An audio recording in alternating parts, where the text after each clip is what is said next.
ಶ್ರೀಮತಿ ಉಸಿನಮ್ಮ ಮತ್ತು ಯಲ್ಲಪ್ಪ ಕೊರವಿ ಚಿಪ್ಪಟ್ನಿಕ್ಕಲ್ ಭಕ್ತರಿಂದ ಸದ್ಗುರುವಿನಿಗೆ ಡಾಕ್ಟರ್ ಕಪೂರ್ ಅಪ್ಪಾಜಿಯವರಿಗೆ ಸನ್ಮಾನ ಮಾಡಿ ಆಶೀರ್ವಾದ ಪಡೆದರು.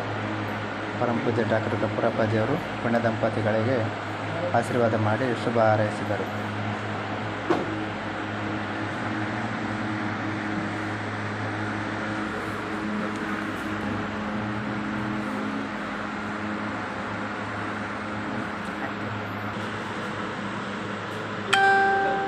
ಶ್ರೀಮತಿ ಉಸಿನಮ್ಮ ಮತ್ತು ಯಲ್ಲಪ್ಪ ದಂಪತಿಗಳಿಗೆ ಪರಮ ಪೂಜ್ಯ ಡಾಕ್ಟರ್ ಕಪೂರ್ ಅಪ್ಪಾಜಿಯವರು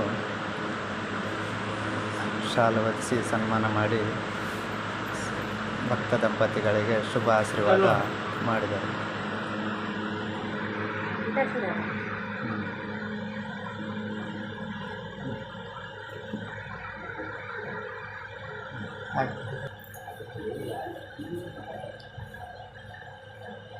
ಪರಮ ಪೂಜ್ಯ ಅಪ್ಪಾಜಿಯವರಿಂದ ಆಶೀರ್ವಾದ ಪಡೆದ ಪುಣ್ಯ ದಂಪತಿಗಳು.